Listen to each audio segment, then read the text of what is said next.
بسم الله الرحمن الرحیم. به نام خداوند بخشنده و مهربان. شما که این کلیپ ها میبینین امیدوارم حالتون خوب بوده باشه و اگر بیدین هستین خداوند میفرمایه ای بیدین ها، شما وقت مصیبت از ته دل ما را صدا میزنید. میگه همون خدای را یاد کنید که لحظه مصیبت یاد میکنید، بسیار یاد کنید، ما دست شما رو میگیریم. جا معلوم میشه خدا همه بنده هاش را دوست داره از این آیه قرآن.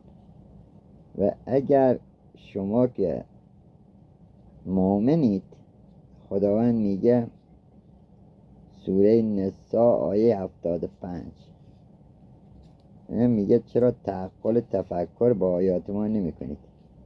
میفرماید شما را چی شده که برای در راه خدا برای مردم مستضعفی که محاصره شدند و راه گریزی ندارند، زن و بچه های و مردان، برای حمایت آنها نمی روید؟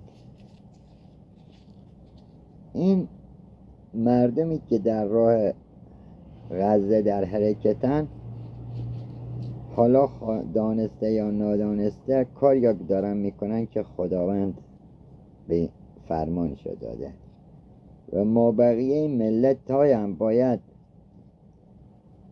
راه اینا یا برن، یعنی به آبروی قدم های اینا از خدا طلب کمک کنن که خدا دستشون بگیره و چشماشون روشن بشه و راه درست را پیدا کنن.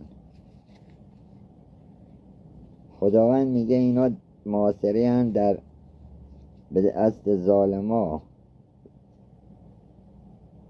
مورد آزار اذیت و خونشان ریخته میشه. میگه این زنان مردانی که خونشان ریخته میشه و در راه و مدام میگن خدایا ما را از این شر ببر و یاری از خود برای ما بگمار.